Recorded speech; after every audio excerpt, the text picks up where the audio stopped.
Welcome to this third day of this workshop number 4. Now the first presenter is Stephen Daly. He's originally from US Army Corps of Engineers, Grail Cold Region Research and Engineering Laboratory, but perhaps you can tell a bit more in detail where you are from now at the moment. Please, right. Stephen. Thank you. Good morning, everyone. So I'm Steve Daly. I'm from Krell. I retired almost 2 years ago, but I'm now what I mentioned yesterday. I'm a re-employed annuitant, so that means I'm working as long as there's money. So, and that's going on. That seems to be working out quite well. My talk today is on river ice breakup. This is a huge subject.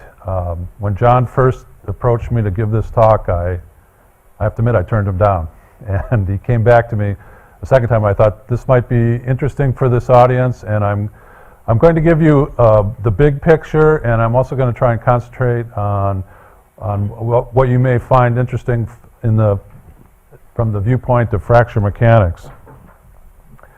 Okay, so breakup transforms an ice-covered river into an open river. So we're going from an totally ice-covered to totally open.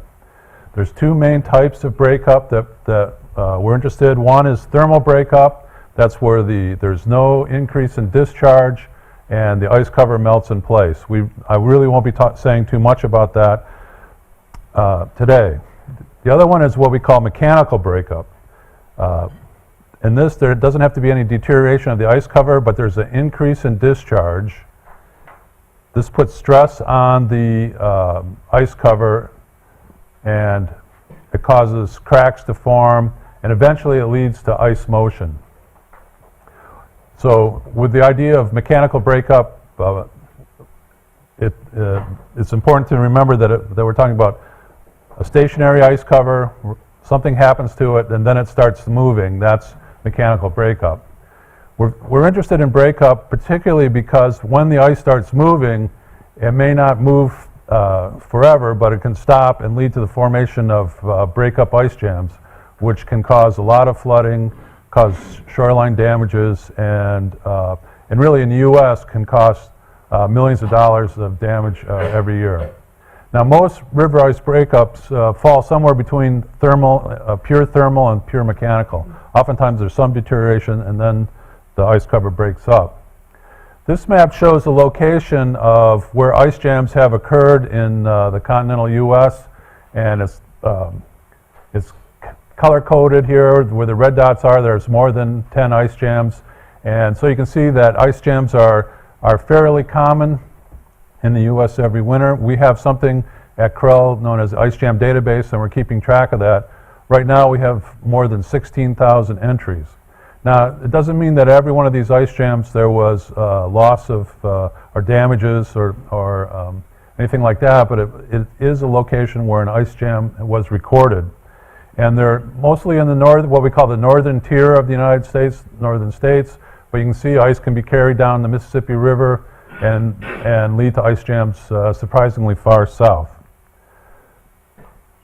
Okay, and this is also true of Alaska. You can see the major, the Yukon, the Kuskokwim, and other major rivers in Alaska where there's ice jams. And ice jams are very common in Alaska. One difference is once the National Weather Service got a phone call from somebody and said, we're having a flood in our town, there's an ice jam, and the person at the Weather Service said, well, is it serious? And they said, no, it's only up to my knees right now. So they have a different attitude about breakup and ice jams in Alaska. So to give you the whole picture, I'm going to start by talking about river ice cover formation, how the ice covers form, how the ice covers change the hydraulics of flow, both the steady flow and unsteady. We'll do a little bit on thermal breakup, and then we'll talk about mechanical breakup. And we can have conditioning of the ice sheet before the ice motion happens, so that's prior to the onset of motion.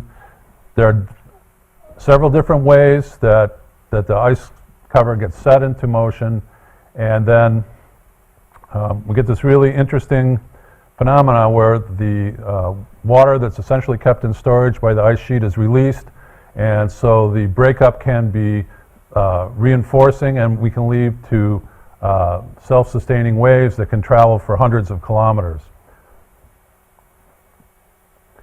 Okay, so let's talk about river ice formation, and of course that's very tightly connected to the hydrology of the river. And so this is the Chena River, which is in central Alaska, and I've plotted, here's October through September. The blue line is the daily average flow over the period of record, and these two black lines are the maximum flow and the minimum flow recorded. You can see that here it gets cold in the winter, and throughout the winter there is essentially no liquid water available to come into the channel. There's no rainfall, there's no snow melt, so we get what we call recession flow, where it's just the groundwater draining out into the channel, and this actually follows a very nice logarithmic decline throughout the winter. Then in April and May, the sun comes back up high in the sky, we get snow melt, and we can get rainfall, and the discharge picks up. And so we know that breakup is going to occur somewhere in this area, so during this time. So when we discuss breakup, I think it's good if you keep a picture like this, where we form ice, the ice cover stays in place throughout the winter, it's under recession flow, and then in the spring, what this is known as the freshet, that's what leads to breakup. That's a clear picture. Now here's a gauge that's located in Vermont in New England in the US, not far from Krell, and here's the average flow, and you can see there's no clear recession. The flow remains more or less constant throughout most of the winter. There might be a slight decline here in February, but you can see the maximum flow are all over the place, and there's really no let up in the wintertime. So breakup in this type of system can be much more random, much harder to predict. And actually most of the continental United States that's not at high elevation usually looks something like this. So in this case we can go back and we can say this is the period each winter when there was ice. When we look here, it's really hard to know when there was ice and when there was breakup. If we look at the peak flows, and here I just looked at the isolated peak discharges, the blue lines are the Chena River in Alaska. You can see there's no peaks during the wintertime. The ice cover is never stressed. But in Vermont, we can get peaks in any month of the year, so the ice cover can be broken up at any time. So in this talk, let's think that we're on the Chena River, because that's a much clearer picture to keep in mind. So we'll talk about first ice formation in rivers. Now we've seen a lot of talks on ice, and of course the ice is floating at the surface. But in rivers which are flowing, they're turbulent, they're well mixed. The initial ice formation doesn't have to occur at the surface. We have a mixing parameter where it should be here is our buoyancy flux, and since the maximum density of water, fresh water, occurs at 4 degrees C, we're colder than that, so our heat loss actually is a stabilizing buoyancy flux, which will lead to stratification, and we're all familiar with that, and lakes and reservoirs with no flow velocity, all the ice forms at the surface. But rivers are well mixed. So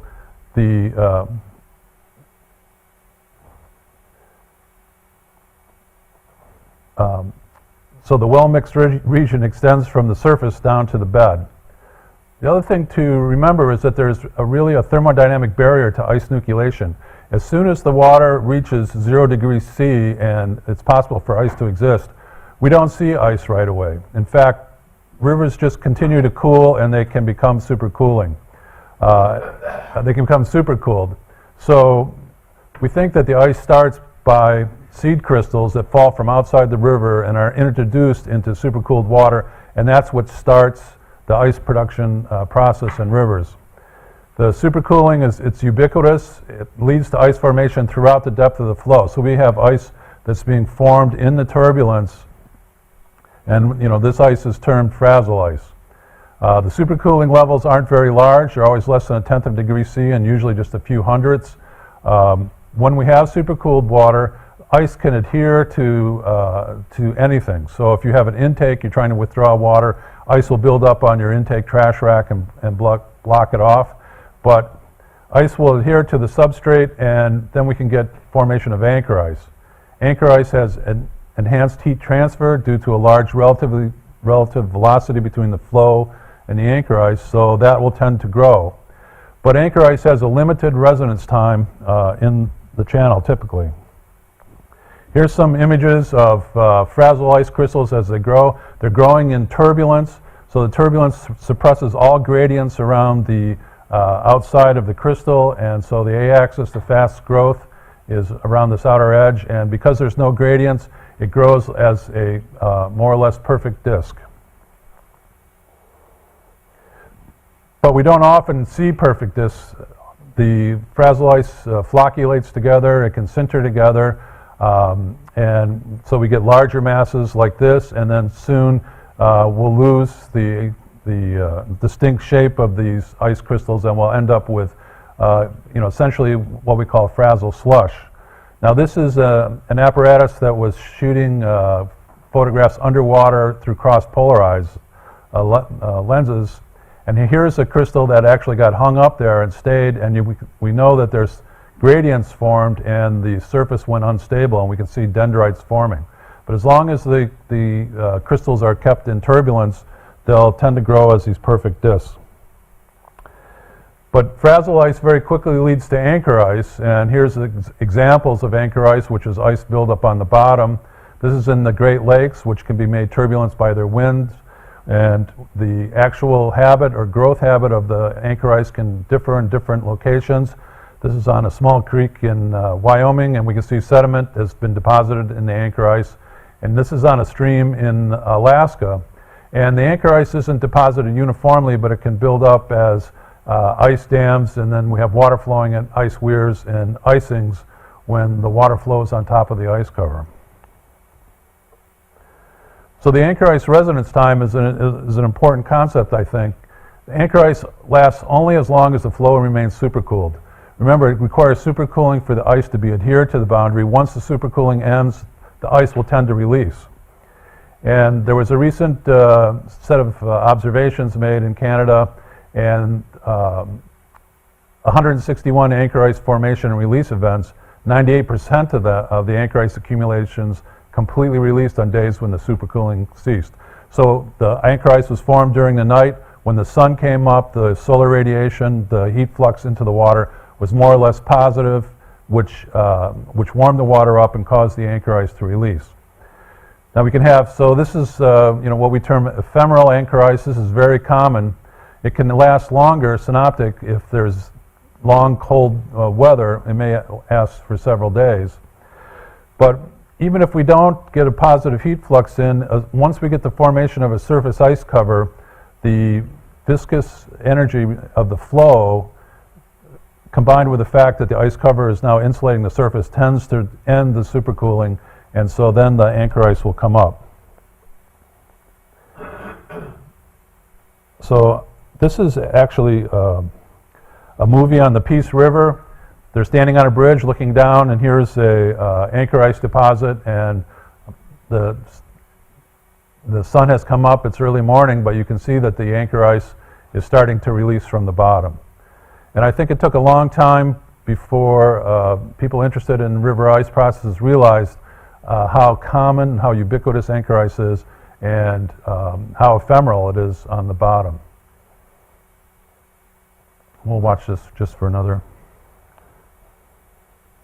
What's the thickness of the discs? The fragile discs? The thickness? Yeah. 1/10 of a millimeter or less. Now these deposits here are a number of centimeters thick, right? So, and you can see that they're quite porous, so it's usually about 40% porosity. Here's a thicker area of anchor ice. There's some sediment that's been deposited in it. How deep is the water there? I think it's probably about 1/2 meter or so. It's Steve, very one thing to emphasize, a lot of ocean ice is fragile. right. That's right. Anytime it's formed in supercooled turbulent water, it tends to start as frazzle, especially in the Antarctic. Now they're going to turn the camera away. Here's a very large anchor ice deposit, and this is common. Okay, now we're going to, since I'd like to keep this pretty comprehensive, so that's a large river. Now we're going to concentrate on smaller rivers, or look at smaller rivers, and these tend to have seasonal anchor ice. And this is a time lapse taken in northern Quebec. So it lasts a couple of days. We can see we're getting anchor ice, we're getting ice weirs, the water level's rising, we're getting ice cover that's coming out, we're getting these steps, so this is icing, there's water flowing over this. Now once the water level gets high enough, the velocity drops, the ice cover can cover the entire river, and then the anchor ice dams are breached and the water level drops significantly, and we end up, in this case, we end up with a lot of anchor ice left in the channel, but a very small area of flow, so most of the anchor ice is left on the bottom. And so most of these smaller streams will reach a maximum water level, and then they become ice covered, and then the water level drops. Essentially they'll remain like this through the rest of the winter, and they'll melt in place. There won't really be a breakup here. Now if the flow gets out of the channel before the maximum water level is released, this can cause the formation of off ice and other types of ice away from the channel. So just to follow up on this, rivers with seasonal anchor ice, these tend to be steep streams that have little solar exposure. The maximum ice affected water level occurs when the entire surface of the channel is ice covered. The channel is significantly blocked by ice. The ice cover weight is supported by the channel bottoms and sides, and it really doesn't react to changes in flow. And so the flow goes through passages under the ice. And so in this case, this is a tendency for the ice cover to melt out. We won't really see a breakup here. What we'll talk about with breakup are floating stationary ice covers. So these are in streams where the anchor ice tends to be ephemeral. The anchor ice, frazzle ice, is all carried downstream. And as it's moving downstream, a number of processes can happen. So here we see a small a river in Vermont. There's anchor ice on the bottom, but the sun has just come up. The anchor ice is coming off the bottom. We can see frazzle slush on the surface. This is a river in China, frazzle slush moving downstream. But a lot of things can go on. It tends to clump together and to form larger flows. They can eventually form pancake ice. This is on the Mississippi River. And here's a shot of an image of one individual flow. So all this ice moves downstream until it reaches some point where the ice cover is initiated, and then the ice cover builds back upstream. Here's a nice series that was taken in Canada.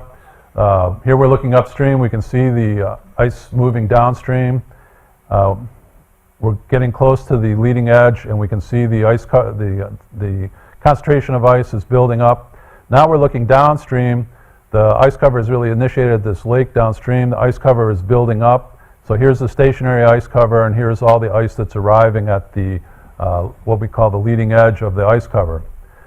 This is a nice graph. They had a series of pressure sensors in the water. These are distance. This is elevation. So they had a number of sensors. Downstream, water level is controlled by the lake. We don't see any change. But as the ice cover arrives at each location, the water level tends to rise, and we'll discuss why that is. So we can see when the arrival of the ice cover was at each of these locations upstream. That's when the water level starts to rise. And in this case, the ice cover tended to shove and thicken, and we can see these shoving and thickening events when the water levels drop. They depending on where in the river this event occurred, it may have sent waves downstream, which caused further events downstream as well. So here's one thing to keep in mind. When we have an ice cover formed and it's a stationary floating cover, we tend to get an increase in the water level, which we refer to as a stage. So we get a stage increase. A range of processes can occur at the leading edge, and we're not going to cover that, but it depends on what the form of the ice is what the velocity of the flow is at the leading edge as it's building upstream. The ice cover weight is balanced by the fluid pressure, so it's floating, and if you assume that it's floating at hydrostatic equilibrium to start with, that's going to be a pretty good guess. But if the water level changes or the stage changes, the ice cover is going to be influenced and is going to have to make some response to that. There's a strong feedback between the flow dynamics and ice cover changes. We saw that when we started open water, we had one stage, an ice cover formed, stationary floating ice cover, the stages went up. So there's that's a feedback. And since this is all formed of frazzle ice and anchor ice and everything, it tends to be a pretty fine-grained ice that we have in there that remains relatively strong. Now, when the cover's in place and we're losing heat through the surface, then we can grow columnar ice beneath the ice cover. Okay, so let's think about the hydraulics here. A stationary floating ice cover has three major effects on steady flow. A portion of the channel flow area is blocked, and as the hydraulic engineer in the Corps of Engineers, I like Manning's equation, which describes steady flow. This is it, where K, the discharge Q, is equal to a conveyance factor times the slope to the 1/2 power. And this conveyance factor includes an area and the hydraulic radius. Okay, so a portion of the flow area is blocked. The channel wetted perimeter increases. The wetted perimeter is the stationary part of the perimeter that the water is in contact with. Now that we have an ice cover, we've essentially doubled the wetted perimeter. The flow area will change slightly, but the tendency is for the hydraulic radius to decrease by about 1/2. So if the hydraulic radius here, even though it's got a nonlinear power, if this decreases by 1/2, then the flow area has to increase to get the same conveyance for our discharge. Okay. And then the channel hydraulic roughness, this Manning's roughness coefficient here, may change as well. And I think in river ice hydraulics, we have a pretty good idea of the changes that happen to stationary flow. Here's one one consequence of this. I know this is not a great chart, but I just got this from the Corps of Engineers office in Rock Island, which is on the Mississippi River. Here's an event where, here's temperature. The temperature got cold and it stayed quite cold. This is like 0 degrees Fahrenheit for quite a while. Here's the discharge at St. Louis, which is downstream of the reach that they're worried about. And there's 10 locks and dams. When this cold period hit, the discharge at St. Louis dropped by 3/4 or 75%. That's because the ice cover was forming, the water level was rising, so flow, by continuity, had to go into storage, and it wasn't available to flow downstream. So when this happened, boats, barges, everything settled right in the bottom in St. Louis. It was quite a problem. And this is known as the ice bite, B-I-T-E. Now, once the ice cover is completely formed, then the change in hydraulic storage is ending. The water level comes back up, or the discharge returns to its original and then continues on. So a lot of water in this area has been taken out of storage. Now you have to imagine that this water is now available to augment breakup when that happens. Okay, unsteady flow. Some years ago I looked at how the inertia and stiffness of the ice cover can potentially interact with unsteady flow. And in this case, this is one-dimensional flow. The ice cover is assumed to be a plate at the surface. The connections with the banks weren't considered, so it was just bending in the longitudinal direction. And so here's continuity, momentum, and the ice cover response.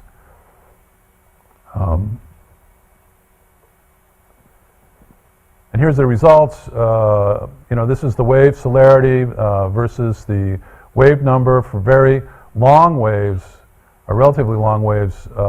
Essentially, the presence of the ice cover doesn't really change the celerity of the waves until the wave periods are short enough that they're on the order of the characteristic length of the ice cover. So these are In river ice, in rivers, that's a very short period wave, and that's when we see a real change in the wave progression.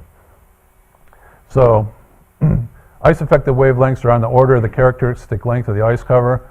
Modern river ice flow monitoring, where we're essentially taking a measurement every 15 minutes, and this is quite an improvement over once an hour. These waves are moving much too fast, so we can't discern these ice-affected waves. So,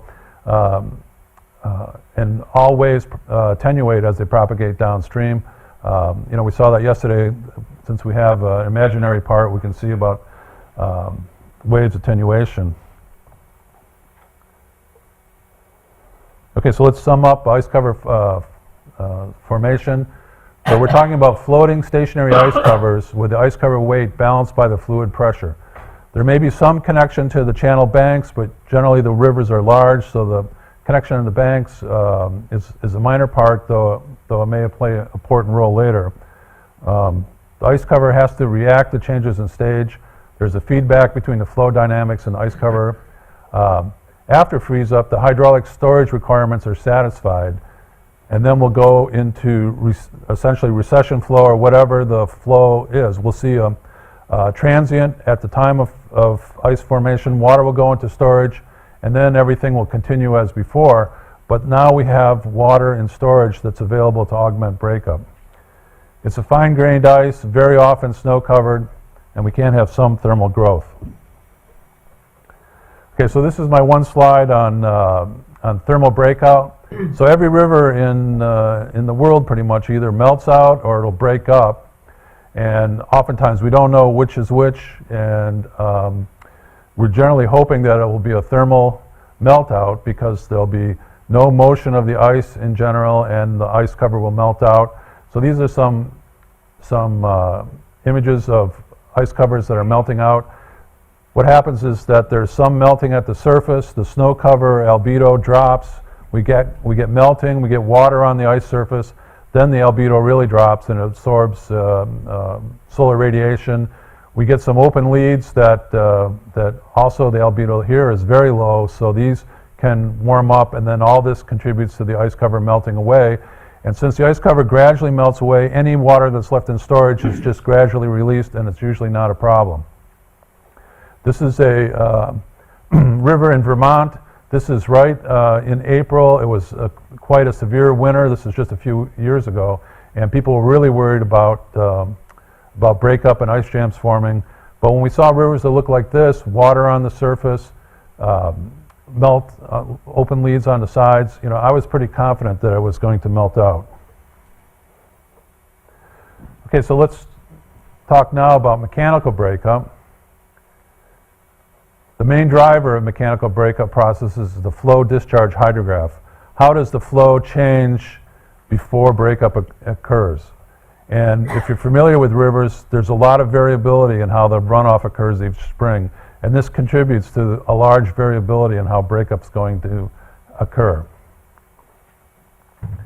Inflow to the channel can be augmented by the release of hydraulic storage.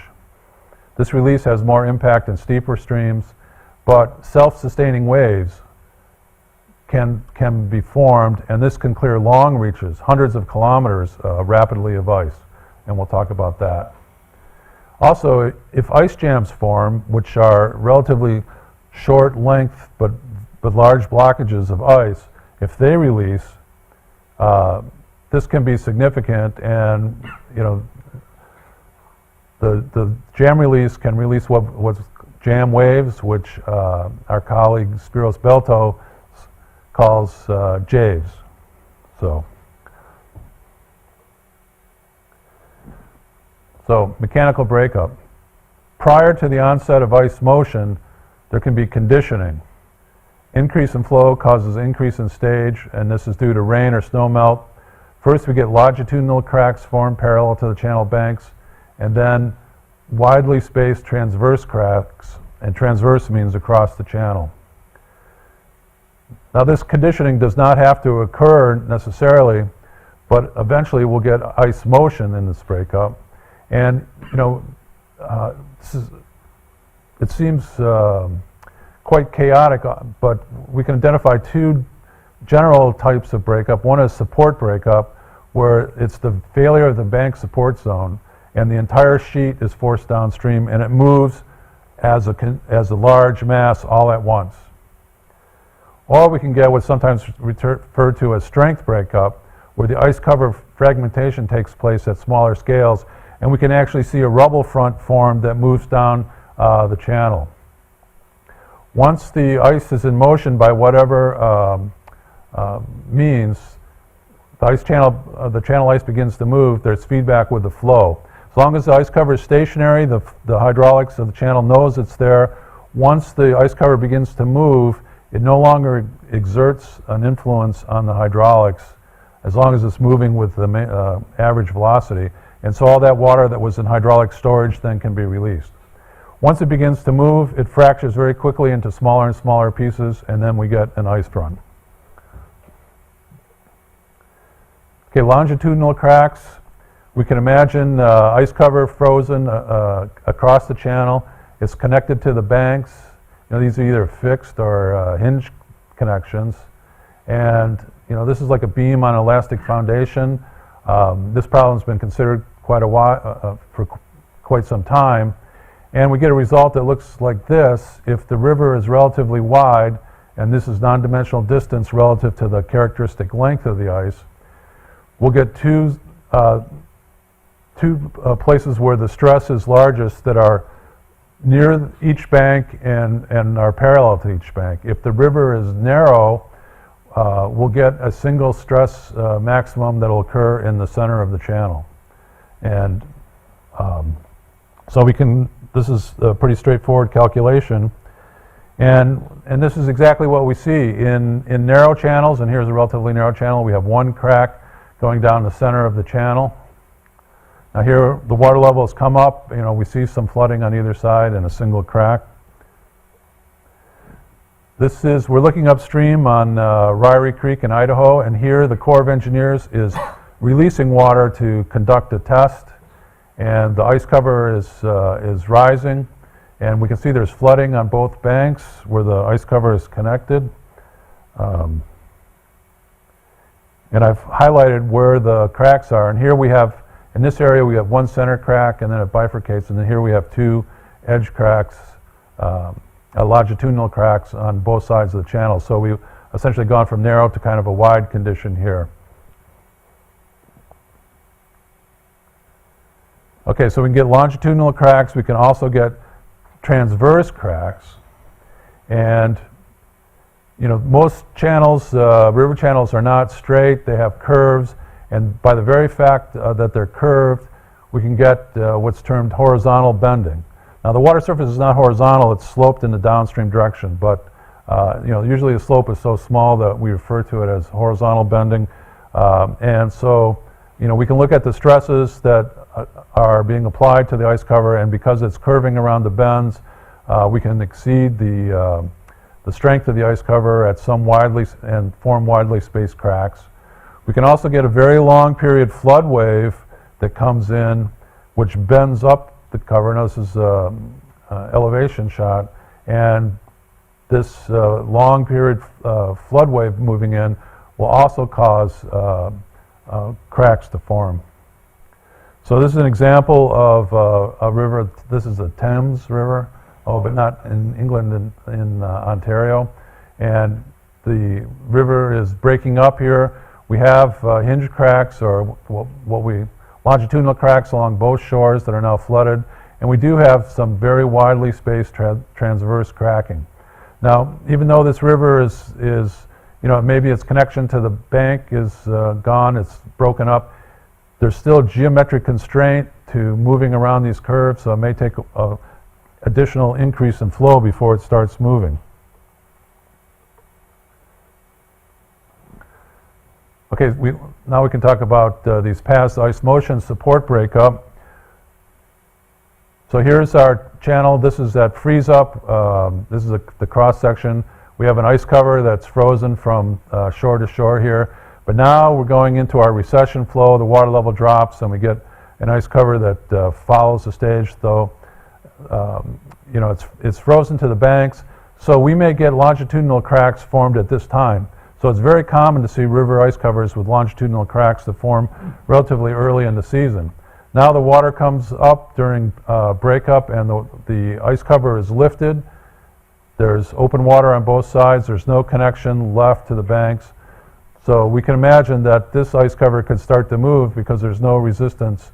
It may be fairly unbroken in the center of the channel, no cracks there, but at both banks its support is lost. But also we don't need to actually totally free the ice sheet from the banks. If there's enough stress on the hinge cracks, this has been by Mike Farrick, a value of the pressure. It may start the ice cover moving even if it's still in contact with the banks. So we get large ice sheets, hinge cracks to hinge crack, side to side, and the whole ice cover begins to move as one unit. Now, even if we begin to move the ice cover, we need to overcome the channel geometrical constraints. The ice cover has to make it around bends, things like that. And all this geometry has been worked out by Spiro Speltos, who looked at all this type of constraints.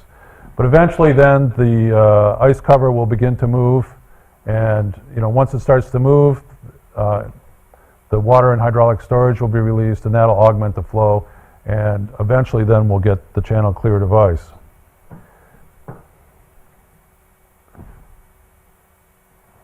Let's see here. This is a time lapse. This is on the Yukon River at Dawson. So here's the ice cover. It's stationary. Here's some open water. The flow is in this direction. Now it looks like when the ice cover becomes dark like this, there's probably been some melting. This is low albedo. The sun doesn't get too high here. If we look over here, we'll be able to see islands appear. Right now the water level's high. The ice cover is resisting flow. Time goes on.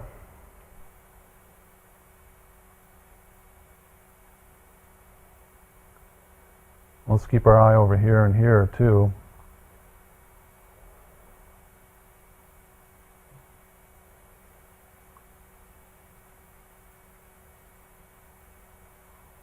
There, and it hangs up here for a little bit, and then it's gone.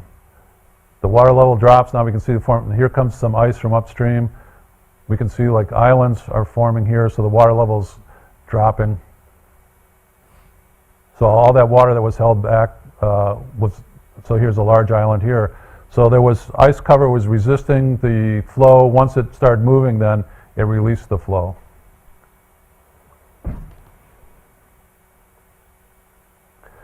The moving ice quickly fragments. So we start with large moving ice sheets, but they quickly break down into smaller and smaller fragments. And the final size is 3 to 5 times the ice thickness. It looks something like this. Ice convergence leads to bending failures. You see like short period waves, just on the order of a few feet, that the ice cover can't follow, so it breaks up. And eventually you get something like this where the ice cover is all small fragmented pieces moving downstream. Okay, strength breakup. In this case, the ice cover is forming. We don't see support release, but we get a distinct rubble front. So in this case, we're looking upstream. It's hard to see. It's foggy here, but this is all broken ice. Here's what we call the rubble front. It's very distinct. And down here is a more or less intact ice cover. And this rubble front is moving through through the ice cover. The support holds on. It's non-simultaneous. It can happen at different locations across the stream. It's progressive, though. We have distinct zones of failures. And there's a lot of ice convergence going on here as broken ice arise from upstream. Now this is a river in New Jersey, and this is the rubble front being pushed through the ice cover. we can't tell, but it doesn't look like there was any conditioning of this ice, or it was minimal. Certainly the support to the channel banks is held, and we see this rubble front, a very distinct boundary between the broken ice and the intact ice. And these must be large masses of ice, and there's flow velocity as the drag force underneath is pushing it downstream. Most of the ice failure here is on, it looks like the ice pieces go under the ice cover, and it's largely bending, upwards bending, that causes the ice cover to fail.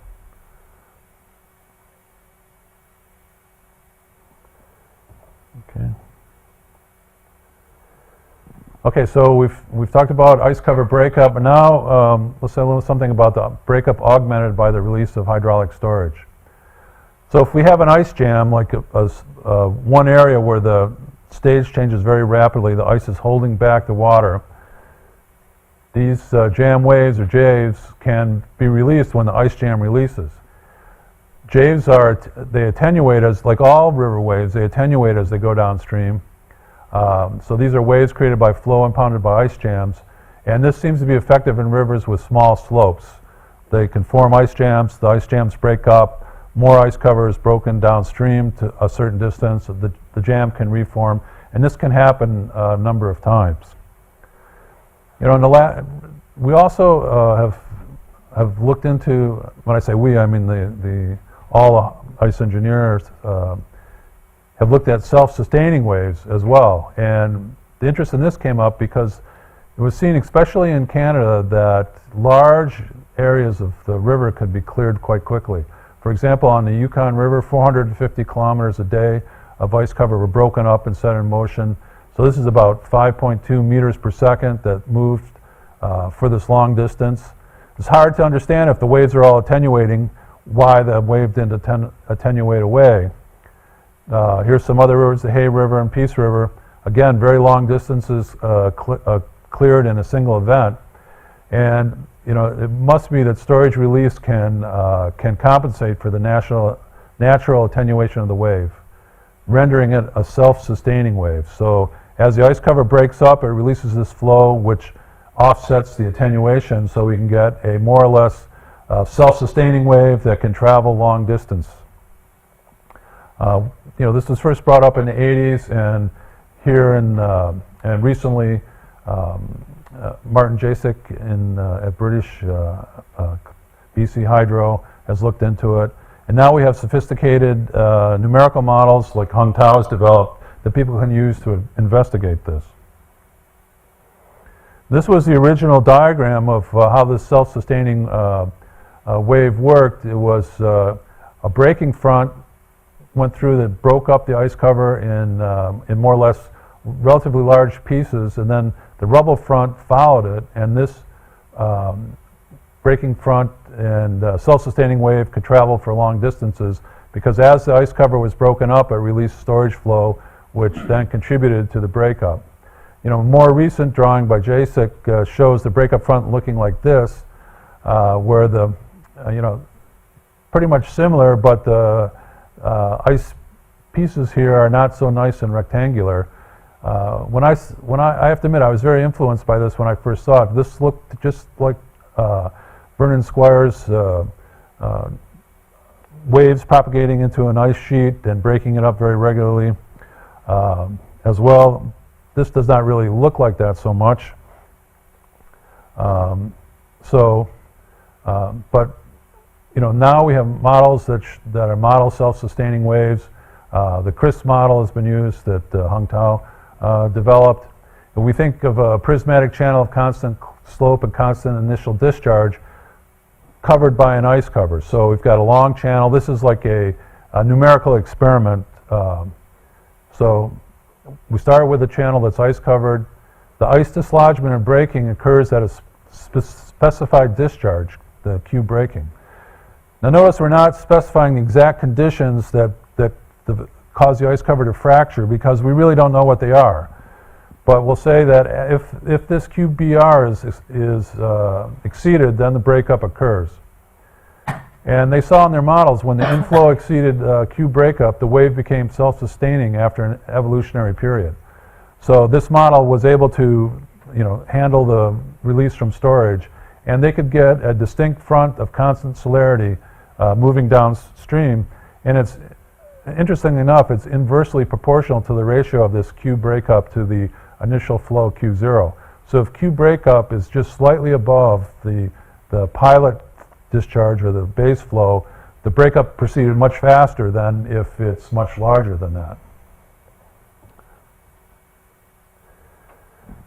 Well, to go back to the initial diagram that Ferrick did of those very regular ice pieces, I looked at the ability of waves, and since I'd done the analysis of wave propagation in channels, I looked at the fracturing of the ice at a breaking front and looked at the amplitude of wave that was necessary to cause ice breaking by assuming, linear mechanics and a linear wave analysis.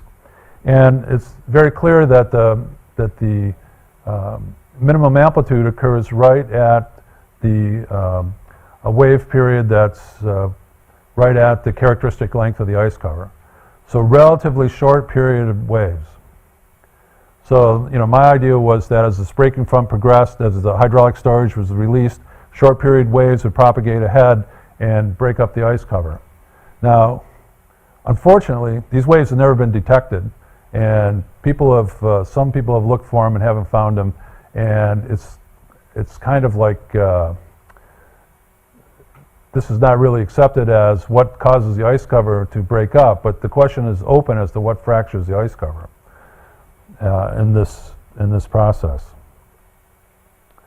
Okay, so I just mentioned one other thing. When I started out, to actually witness breakup was very rare. You had to be in the right place at the right time.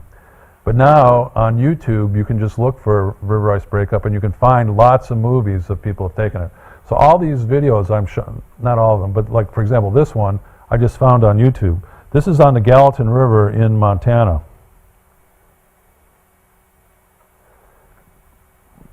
So we have an ice cover in place. It doesn't look like there's been very much conditioning. Still solidly fixed to the banks. Here comes a wave downstream. These people are standing on the banks, and I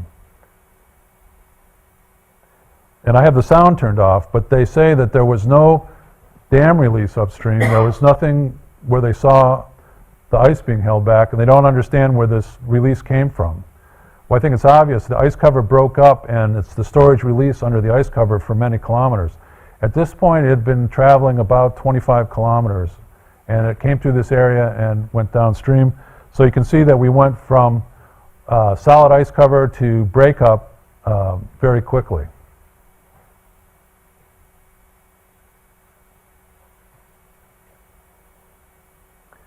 We have quite a shear zone right here where a more or less uniform flow of ice across and a very sharp gradient on both shores. So a lot of kilometers of broken up ice are being carried along here. So at this point, this is a very dangerous point, because you can imagine all this broken ice being carried downstream. What happens if something stops it from moving? It'll jam up the river, it'll cause stages to rise, and you can get a very rapid ice jam, breakup ice jam formed, and flooding occurring just in a matter of minutes.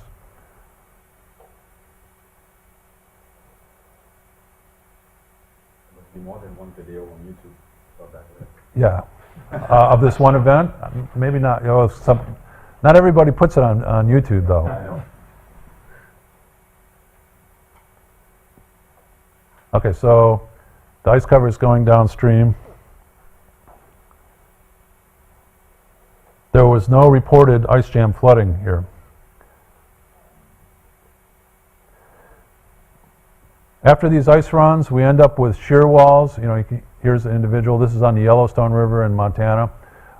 So this is ice pushed into the banks or just piled up along the sides. it can actually be quite impervious to flow, and the flow inside the shear walls can be higher than outside them. Tree scars are very common where there's ice runs, and these are very valuable in investigating areas, if there are trees, to see how high the water's gotten, and actually by looking at coring the tree, you can get a history of breakup at that site. Just finish up here, so we talked about open water, we had ice formation, we had stable ice cover formation. We may have had some thermal decay, maybe not, but we got mechanical breakup and an ice run. So this is really the area I covered in my talk.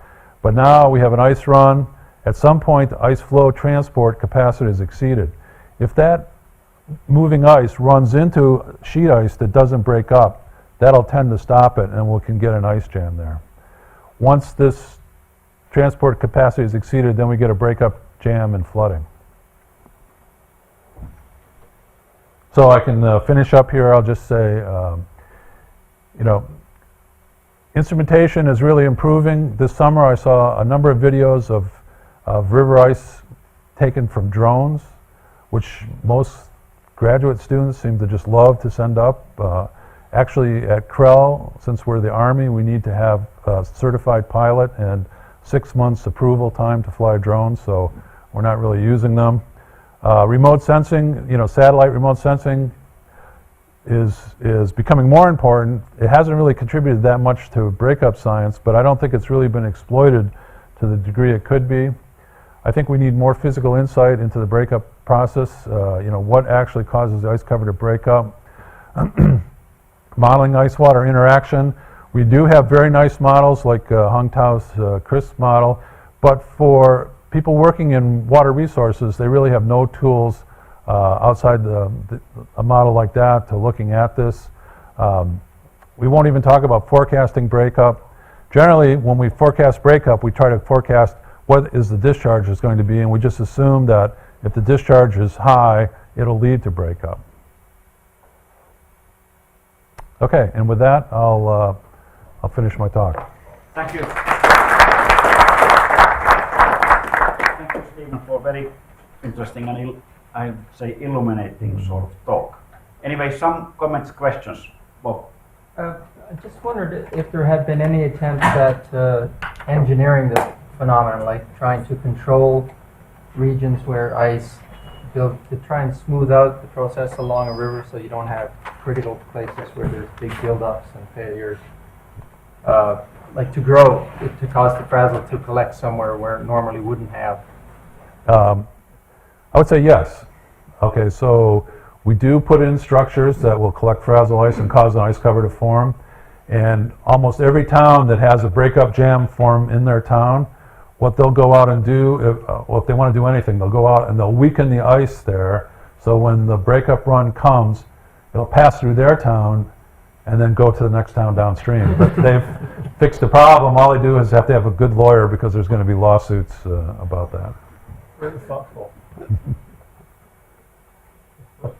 Yes, Heidi. Yeah, I'm thinking about this bank condition.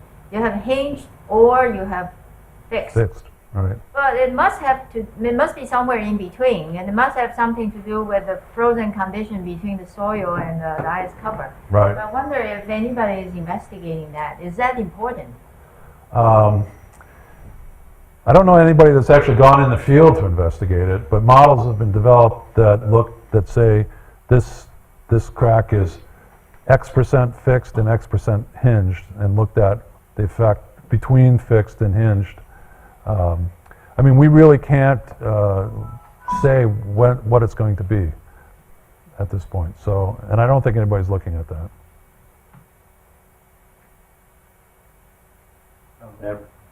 Very interesting talk, Stephen. Very ignorant question, but has anyone tried to do laboratory experiments to understand the breakup process in more detail? You know, there have been some laboratory experiments, but they were done quite a while ago, back in the 70s and 80s, mostly using artificial ice, and I don't know that much came out of it. As you can see, it's like requires a long reach of river and changes in flow. It seems quite difficult to do in the lab. And so I would say in the last 30, 35 years, nobody has looked in the lab at breakup. Yeah. Sometimes we need to break ice. Okay, it's naturally it's not happening, and almost every year there is that news about from North China or South Russia that there is a flooding of that. So the people use the bombing and some ships or surface effect ships like amphibia breaking the ice. So is there something special breaking ice in a river and breaking ice, say, in coastal area? Okay. In the U.S., we don't very often break up ice, though it used to be done. We don't do it very often because once a municipal or a government employee steps on the ice, then there's no insurance. So they've stopped all that. And we've done studies to say what's the effectiveness of breaking up ice, and none of these studies can prove that there's any effectiveness at all, because the breakup process is so variable that it's hard to find an effect. However, if people are worried about breakup and flooding, many communities will send people out there, especially bombing or putting charges under the ice, because it makes a lot of noise, and it really shows that the town management cares very much about their citizens. And so like I have gone to many ice jams and whenever I go to an ice jam site and there's flooding, people immediately want to put bombs on the ice and blow it up. But it's difficult to say that that's actually going to do anything. I have also been in towns where a Coast Guard icebreaker came in and was able to break up ice. And when the icebreaker shows up, everybody is just really happy, that we're breaking up ice. And I've also seen it too, where people have done things like this, where immediately the ice jam was relieved and it seemed to work. So it's a mixed bag, and it really there hasn't been that much good research into showing how effective these different techniques are. One more, John. So in about 2004, Rice and Unishi studied the nucleation of a crack subject to a certain softening condition, and they were interested in what's the critical size that nucleates on an earthquake fault line boundary. Rice didn't understand at that time that had been solved in 1983. But so what you're asking for this ice condition, you've got a changing fracture softening condition, and you've got this hypothesis about waves, but really it's a nucleation event. Mm-hmm. It's when the ice has gotten into a certain softening condition that it meets the conditions to nucleate a crack, and that starts it all. But I'm giving this away for free, because I don't want to be out there on that ice sheet trying to determine this. But if we go back into all the work on river ice breakup, at this time I would say what is needed is the study of vertical cracking up and down, and you've got to get the stress separation curve as a function of temperature under these ice conditions, and that'll take us some distance toward what causes this. Yeah. Because it's a curious thing that if you just take, and I remember talking to Jim Rice about this, and I had been working on it and somewhat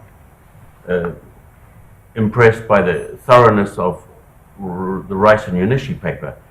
But it's a fact that if you give a certain softening condition, there is a set length of crack that will nucleate. That may be relevant to the picture, because you're going to need a certain tension. Mm-hmm. And then you like to respond to this? All I can say is I don't think that fracture mechanics has contributed much to the river ice breakup problem to date. So undoubtedly, Well, from my point of view, having been to the Arctic and Antarctic and whatever, being on a river, who wants to be on a river?